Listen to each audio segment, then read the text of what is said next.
Hukum syarifah dengan ahwal. Hukum syarifah menikah dengan ahwal. Marhaba. Ini juga adalah salah satu syariat. Termasuk syarat nikah, yaitu ada yang namanya kafa'ah. Apa itu kafa'ah? Kafa'ah kesederajatan kasta. Dan ini khusus di syarifah, khusus buat syarifah. Daripada apa? Anak keturunannya Nabi Muhammad SAW. Kenapa? Anak keturunan Nabi, seorang syarifah, lebih dikekang, lebih dijaga, lebih diprotek oleh Nabi Muhammad SAW.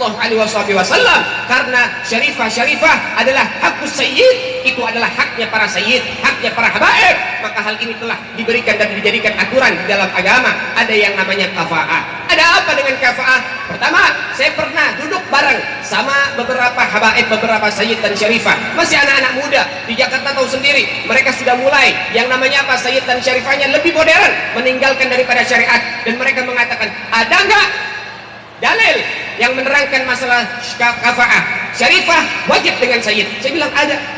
Dalam Al-Quran itu ada kalimat mu'min bil mu'min. Itu diambil dalil oleh para imam-imam kita menjadi dalil daripada syarat kafa'ah. Orang mukmin harus sama orang mukmin, orang muslim harus sama orang muslim. Itu menjadi yang namanya kesederajatan kasta. Itu menjadi salah satu hukum dalam syariat. Maka seorang syarifah di dalam ahkam, di dalam hukum arba'atul madzahib, 4 imam tidak mengesahkan seorang syarifah menikah dengan ahwal atau watoni, saudara. Ada apa? Karena begitu pentingnya syarifah di matanya Rasulullah SAW. Haknya syarifah itu adalah haknya sayyid, bukan selain sayyid. Maka harus didengar, dipatuhi kalau anda cinta kepada Siti Fatimah. Maka di dalam satu riwayat saya pernah mendengarkan, siapa orang syarifah menikah dengan ahwal, menikah dengan selain sadah, menikah dengan selain sayyid, maka apa yang terjadi? Besok lusa dia tidak ada di barisan Siti Fatimah Zahra binti Rasul SAW.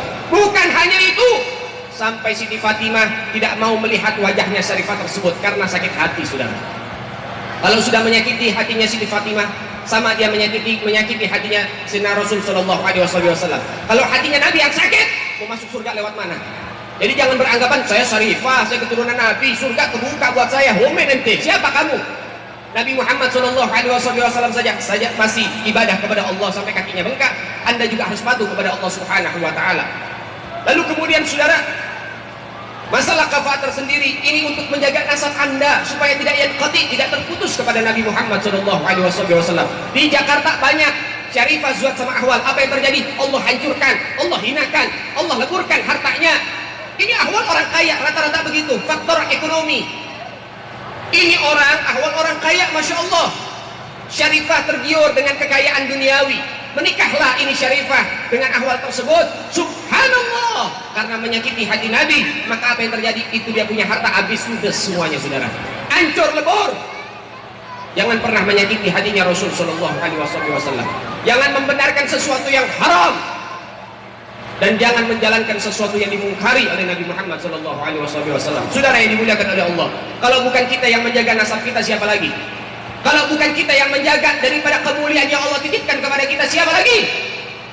Maka oleh sebab itu, saudara yang dimuliakan oleh Allah, tolong jangan sakiti hatinya Siti Fatimah Zahra binti Rasul Sallallahu Alaihi Wasallam. Jadilah syarifah yang pantas untuk dibanggakan oleh Siti Fatimah. Jadilah sayyid yang bisa dibanggakan oleh Sayyidina Ali bin Abi Thalib dan juga Sayyidina Rasulullah Sallallahu Alaihi Wasallam. Saudara yang dimuliakan oleh Allah, kalau misalnya ada sayyid datang meminang anak kita, teliti dulu nasabnya dengan baik. Jangan dilihat pekerjaannya. Yang penting ini orang baik, punya niat baik, ingin menikahkan putri kita. Dia betul sayyid, nikahkan. Jangan lihat daripada pekerjaannya. Kerja bisa dicari, duit bisa dicari, saudara. Tapi iman itu adalah hak paten, ada di dalam hati, harus kita perhatikan, saudara. Ya ayyuhal hadirun rahimakumullah. Kalau orang dulu melihat sayyid, yang melihat pekerjaan, langsung dinikahkan, saudara, oleh orang tua mereka. Tapi sekarang jangan jadi habaib yang suka jual anaknya. Di Jakarta itu banyak. Kalau melihat ada akwal, dia memiliki daripada pekerjaan yang baik, dia punya penghasilan yang bagus, dia punya harta berlimpah, maka bapaknya yang jual anaknya, naudzubillah, tuma naudzubillah, nanti bakal dituntut yaumul qiyamah oleh Nabi Muhammad sallallahu alaihi wasallam. Saudara yang dimuliakan oleh Allah, sehingga masalah ini, polemik ini, kasus ini, kalau kita bicara masalah ini, ada beberapa masalah. Para ulama berpendapat seorang syarifah menikah dengan ahwal. Pertama ini, pernikahannya itu batal nikah, batal pernikahannya. Jadi apa yang terjadi kalau batal nikahnya? Kalau berhubungan intim jadi zina, kalau punya anak jadi anak zina. Naudzubillah, naudzubillah. Ini pendapat para ulama kita. Ikhtilaf ulama itu ada. Tapi semua yang berbeda pendapat, mereka semua tetap melarang para syarifah dinikah oleh ahwal. Sehingga menurut Imam Ahmad bin Hanbal menyatakan boleh syarifah nikah dengan ahwal dengan syarat apa? Yang pertama, syaratnya banyak, cuman yang pertama saja, harus mendapatkan izin, mendapatkan restu, mendapatkan ridho dari semua habaib sedunia. Coba pakai akal saja. Ada satu ahwal mau nikah sama syarifah, minta restu, minta ridho Semakassar dulu dah, se-Sulawesi dulu deh, bisa atau tidak?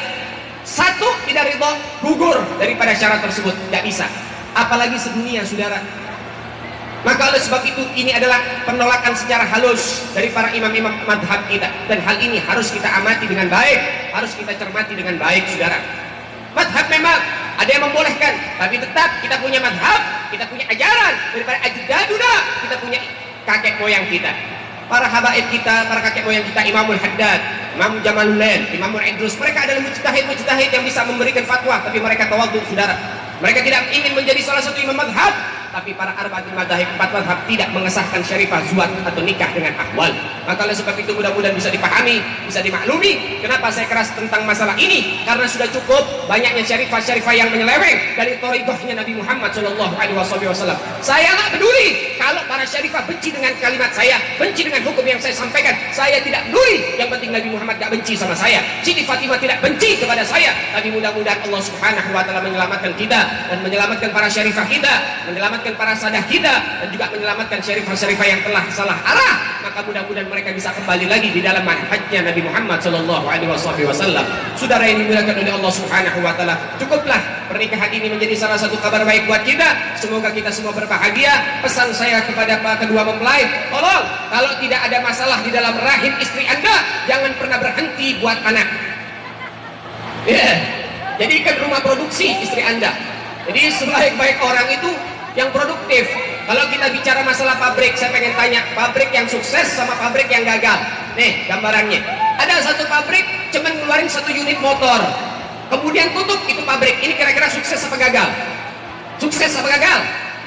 Sukses apa gagal? Ada pabrik ngeluarin 1 unit motor, kemudian pabriknya tutup, kira-kira sukses apa gagal? Gagal. Kemudian ada satu pabrik, Masya Allah produktif, tiap tahun 10 unit istiqomah, kira-kira sukses apa gagal? Sukses apa gagal?